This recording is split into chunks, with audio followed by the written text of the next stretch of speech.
এই প্রচণ্ড শীতে আমি আমার বেবিকে কিভাবে টেক কেয়ার করছি অ্যান্ড কী মেডিসিন তাকে প্রোভাইড করছি সব কিছুই থাকছে আজকের এই ভিডিওতে। হ্যালো এভরিওয়ান, আশা করি সবাই সবার বেবিকে নিয়ে সুস্থ আছো, ভালো আছো। আমি আমার ছোট্ট পরীকে নিয়ে ভালো আছি। এখন আমি আছি গ্রামে, আর গ্রামে কিন্তু শহরের তুলনায় বেশ ঠান্ডা পড়েছে। দেখা যায় 2 দিন পরে একদিন সূর্য উঠছে, এরকম একটা অবস্থা।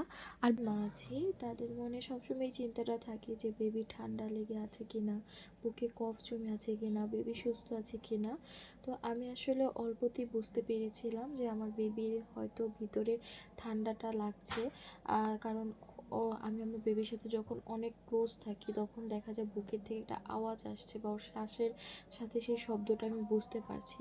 তো তারপরে আমি ডক্টরের কাছে যাই। তো তোমরা যারা নতুন মা আছো তাদের বলবো যে অবশ্যই বেবির দিকে খেয়াল রাখবে যেন ঠান্ডাটা সিরিয়াস পর্যায়ে না যায়। অল্পতেই কিন্তু ঠান্ডাটা ভালো হয়ে যায় যদি ডক্টরের চেক আপ নেওয়া হয়।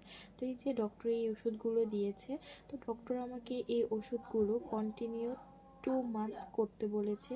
যতদিন শীত থাকবে ঠিক ততদিন, এতে করে বেবির ঠান্ডাটা সিরিয়াস পর্যায়ে যাবে না বা নিউমোনিয়া যাতে না হয়। তো এই যে এখানে দেখতে পাচ্ছ প্রোজমা, এই সিরাপটা হচ্ছে আমি ডেইলি 2বার করে দিই, 5 ml করে। তো তোমরাও চাইলে বেবিকে এই প্রোজমাটা দিতে পারো, এটা ঠান্ডার জন্য খুব ভালো কাজ করে। আমি যেটা লক্ষ্য করেছি, আমি অনেক ধরনের ঠান্ডার সিরাপ ব্যবহার করেছি, বাট এটা ভালো কাজ করে। তো আরেকটা আছে সিনামিন, বাট ওইটা এখন বাজারে অ্যাভেলেবেল না। তো প্রোজমাটা ট্রাই করতে পারো। এরপর আমি তোমাদের সাথে শেয়ার করব নসো মিস্ট যে স্প্রেটা রয়েছে, এটা হচ্ছে 2 নাকে 1বার করে স্প্রে করতে হয়। তো এটা খুব ভালো কাজ করেছে।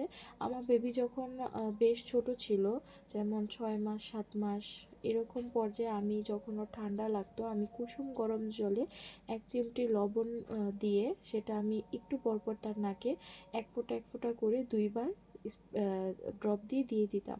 আর যতবার তুমি দেবে ততবার নতুন করে বানাতে হবে। তো এটাও ট্রাই করতে পারো। এই সকল ড্রপ থেকে কিন্তু ওই কুসুম গরম জলের যে কথাটা বললাম ওইটা ভালো কাজ করে।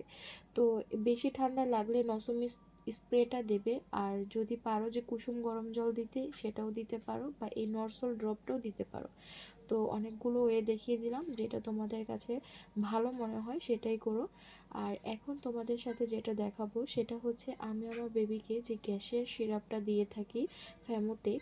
এর আগে আমি দিয়েছিলাম ফ্যামোম্যাক্স, সেটাও ভালো কাজ করে। আর এটা হচ্ছে ফ্যামোটেক। তো এই ওষুধটা আসলে 6 মাস কমপ্লিট হওয়ার পর যখন আসলে বেবি সলিড স্টার্ট করে, তো সেই সময় থেকেই গ্যাসের ওষুধটা কন্টিনিউ করতে হয়, 2 বেলা করে বা 1 বেলা করে দিতে হয়। এতে করে বেবির পেটে গ্যাস হয় না, দেন হচ্ছে বেবির পেট ফাঁপা, পেটে ব্যথা এটা খুবই কম হয়। কারণ যেহেতু বেবি সলিড খায়, সলিড ফুডগুলো খায়, অ্যান্ড দেন যদি তার সাথে মেডিসিন চলে, তো গ্যাসের সিরাপটা দেওয়া ভালো। তো আজকের ভিডিওটি তোমাদের কাছে কেমন লেগেছে, কতটা হেল্পফুল হয়েছে অবশ্যই কমেন্ট করে জানিও। আর তোমরা কোন বিষয় জানতে চাও সেটাও কমেন্ট করতে পারো। আমাদের পেজটি অবশ্যই লাইক, ফলো আর একটা শেয়ার করে দিও। তো সবাই সবার বেবিকে সুস্থ রেখো, ভালো রেখো। আজকে এই পর্যন্তই। Take care, by.